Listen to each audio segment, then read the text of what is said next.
Bom, bora lá. Nesse vídeo aqui eu vou explicar sobre o regex e como que a gente utiliza ele nas nossas aplicações e o seu funcionamento. Mas antes de eu explicar tudo isso, eu quero dar uma breve introdução de o que seria um regex, caso você não saiba, tá? O regex, no caso, ele significa como expressões regulares. Obviamente, isso aqui, ele faz um encurtamento. Tá? O que significa expressões regulares? Expressões regulares é uma cadeia de caracteres que a gente vai analisar se ele segue algum padrão ou não de uma outra cadeia de caracteres que a gente vai fazer o envio. Então, por exemplo, a utilização mais comum que a gente tem é em validação de e-mail. Você já deve ter visto em algum site, ou você mesmo já deve ter desenvolvido talvez algum site, que se você for inserir em algum campo de e-mail, se você colocar um e-mail não válido e que ele não segue algumas regras de estrutura de como que é um e-mail, ele simplesmente vai dar um erro, certo? Mas, no entanto, se você inserir ele com a estrutura toda correta, aqui, que nem nesse segundo exemplo, ele não vai dar nenhum problema, ele vai dar como certo, tá? E como que ele funciona, tá? Como que a gente chama essa parte de validação aqui? Aqui embaixo tem um código, tá, que foi gerado, que ele é bem simples. A gente vai passar uma cadeia de caracteres de regex, tá? E a gente vai fazer uma compilação a partir de uma biblioteca já padronizada, porque lá no código-fonte do Java, ele tem uma funcionalidade que ele faz a partir do regex e toda a padronização, que eu vou mostrar mais adiante, tá? Mas, basicamente, a gente vai ter uma string que vai passar o funcionamento para validação, tá? Que seria todo esse texto aqui estranho, com a chamada da função aqui, tá? Que seria o pattern, que ele vai fazer a compilação do nosso padrão que foi inserido nessa string aqui de cima, tá? E com isso, a gente vai chamar a nossa função, que vai receber o texto, que nesse caso aqui seria o e-mail que a pessoa digita mesmo, por exemplo. E se ele for vazio, vai retornar falso, então ele não é válido, né? E se ele não for nulo, que nem tá aqui, ele vai chamar a função aqui de match, que ele vai ver se o texto que foi passado, ele está dentro desse padrão que a gente passou nessa string de e-mail, tá? Aí aqui ele chama a função, por exemplo, de vários e-mails e vai verificar se vai retornar verdadeiro ou falso. Resumidamente é assim que a gente utiliza o regex, tá? E caso você tenha uma dúvida, eu vou fazer um resumo também bem rápido aqui de o que diabo seria esse texto, bem minimamente estranho, tá? Bom, como que funciona isso aqui? Se você for perceber, aqui ele tem um acerto circunflexo, tá? E isso significa que a string vai ter que começar com esse padrão aqui, tá? Com esse padrão aqui. Então, como que significa essa parte aqui? Aqui embaixo tem o texto que ele explica, mas quando a gente tem alguns caracteres dentro de um colchete, que nem aqui, isso significa que os caracteres que estão dentro desses colchetes são válidos, tá? Então, aqui ele pode ser de A a Z, minúsculo, maiúsculo, e pode ser números. Então, A a Z, tá? A Z maiúsculo e de 0 a 9. Aqui em cima, se você for perceber, ele também tem alguns caracteres adicionais, tá? Que aqui embaixo dessa imagem não tem. Mas ele também aceita ponto, ele aceita também underline, porcentagem, mas e menos, tá? Que alguns e-mails eles aceitam você inserir esses caracteres, mas aqui embaixo do exemplo não tem, tá? Mas então depois desses colchetes, a gente tem um sinal de mais. Esse mais significa que depois dessa regra aqui, ele tem que ter obrigatoriamente um arroba para ele ser válido. Então por isso que a gente utiliza o mais e o arroba. E justamente depois desse arroba, ele vai seguir a mesma regra. Ele tem que ter a Z, por isso que tem esse colchetes aqui, né? Então de A a Z, a Z maiúsculo e de 0 a 9. Ele também vai poder colocar alguns caracteres especiais, que nesse caso aqui é o ponto ou menos, tá? Que é seguido então. E logo depois, então, a gente tem uma regra que, depois de tudo isso aqui, tá?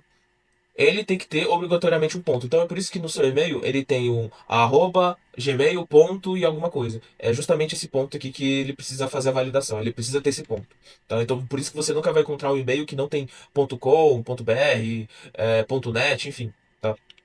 E então depois do ponto ele tem que ter caracteres válidos de A Z, tendo no mínimo dois caracteres, tá? Depois do ponto. Então você nunca vai encontrar, por exemplo, arroba gmail.b ou arroba gmail.a, porque obrigatoriamente você tem que ter dois caracteres. Então por isso que você encontra ponto .br, mas você nunca encontra e-mail com ponto .b, né? Ou ponto .c ou ponto .a, com apenas um caractere ou nenhum caractere, né? Ele obrigatoriamente tem que ter dois ou mais caracteres. Então por isso que tem ponto .com, ponto .net, enfim.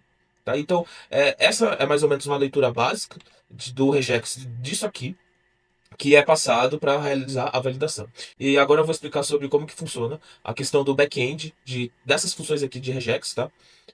Na linguagem do Java, mas as outras línguas também têm a mesma funcionalidade e a mesma lógica. Bom, explicando aqui sobre o regex, a gente tem duas alternativas, tá? Que um seria o FDA, a utilização da lógica do FDA, e o outro que é o backtrack, que eu já fiz um vídeo, mas eu vou explicar aqui novamente, sem problemas, tá?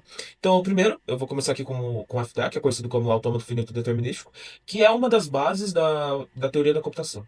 Tá? Que é uma matéria, normalmente, que é um campo de estudo que a gente utiliza para determinar se um problema ele pode ser computado ou não, ok? E o que seria o autômato finito determinístico? O autômato finito determinístico ele é representado por alguns diagramas, tá? Em que ele contém transições e estados. O que isso quer dizer?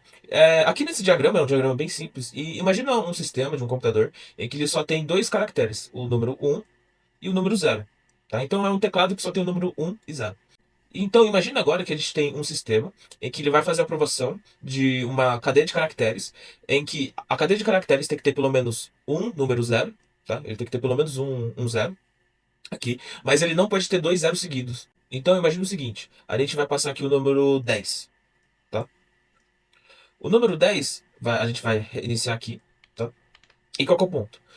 É, o estado de aprovação seria o estado desse A aqui, tá? Se você for perceber, ele tem dois círculos, tá? Isso significa que é o estado de aprovação. Quando ele não tem o dois círculos aqui, significa que ele está no estado de reprovação, ok? Então, o número 10 aqui, a gente vai iniciar aqui ele, e a gente vai ver, ele tem dois caminhos. Ele pode tanto ir nesse caminho aqui, em que o número que é passado é o número zero, ou esse outro caminho aqui, que o número passado é o número um, tá? Então, no número 10 aqui, a gente vai pro primeiro caractere, que é o número um, justamente o número um, tá? Então, a gente vai iniciar e ele vai continuar no mesmo estado, que vai estar aqui, certo? E então, a gente vai pro próximo número, que é justamente o número zero. Então, ele vai seguir esse caminho, porque é o caminho do número zero. Ele estando, então, agora nesse estado aqui, significa que ele foi aprovado. Tá? Então, essa é a regra do FDA. Ele vai pegar o caractere atual e ele vai verificar o estado que ele está, se aquilo vai fazer uma transição ou não, e se o estado atual que ele está é aprovado ou não. Essa é a regra do autômato finito determinístico. Qual que é o ponto? Ele não é muito utilizado por ele ser limitado, tá? Porque se você for perceber, imagina que tem vários caracteres no nosso teclado, obviamente. Então imagina uma regra que a gente utiliza vários caracteres. É bem complicado de fazer uma programação a respeito disso. Então por isso que ele é muito mais limitado. Ele é melhor utilizado para algumas funcionalidades limitadas, tá? Mas como ele é muito coerente, ele é mais limitado, justamente por isso ele tem uma maior segurança. E também por conta disso, o tempo de processamento também é menor. Ele não é exponencial que nem do outro sistema que é o backtracking. Tá? E como que funciona o backtracking? Eu já fiz um vídeo aqui nesse canal a respeito, mas ele vai verificar o caractere atual, resumidamente, e ele vai ver a questão dos estados dele, se ele está correto ou não. Se ele estiver incorreto, ele vai para outro caminho até ele ser aprovado. Se nenhum caminho que ele formou for aprovado, ele vai dar reprovado. Pode ser muito superficial o que eu estou falando aqui, mas eu vou recomendar aqui na descrição, tá? Mas também aqui no card do vídeo, sobre o vídeo do backtracking, que eu detalho mais aprofundo, tá? Mas o que você precisa entender a respeito dele, que eu também vou mostrar um código, é que justamente pelo fato dele criar vários caminhos, ele é justamente exponencial, que nem eu falei anteriormente, mas ele tem menos segurança, por ele ser mais amplo. Tá? Mas o seu funcionamento é quase limitado. Então é por isso que a maioria dos regex utiliza o caminho do backtracking, tá? Porque ele pode utilizar quase todos os caracteres sem nenhum problema. Então eu vou mostrar agora aqui alguns códigos e vamos lá. Bom, explicando aqui mais ou menos como que funciona a lógica do regex nas nossas aplicações. Aqui tem um código do FDA, que é justamente da lógica que eu expliquei anteriormente, que a gente cria aqui um enumerador, tá? Que seria os estados. Quais são os estados que tem aqui? O começo, o start, o estado que tem pelo menos um zero, ou tem o último número foi o zero, tá? E o estado que ele está reprovado. Então a gente pode pegar aqui tem uma função que ele vai receber justamente o input e ele vai começar no estado inicial, né? Ele vai pegar esse estado aqui inicial. E para cada caractere da nossa string aqui, ele vai fazer a questão da transição, que é uma função aqui de baixo, que ele vai verificar se o número. Ah, justamente a regra. Tá? Se a gente está no primeiro caso aqui do começo, ele vai verificar se é um. Se ele for um, ele ainda está no primeiro estado, lembra? Mas se ele tiver um zero, ele vai para o outro estado. Aí, se no estado atual ele for o último zero, e o próximo número é o número um ou o número zero, aí a gente vai fazer a transição do estado a partir da nossa regra. E depois disso, depois de ele verificar todos os estados aqui, por isso que é um for each aqui, ele vai retornar verdadeiro ou falso se o estado que for é one zero ou last zero.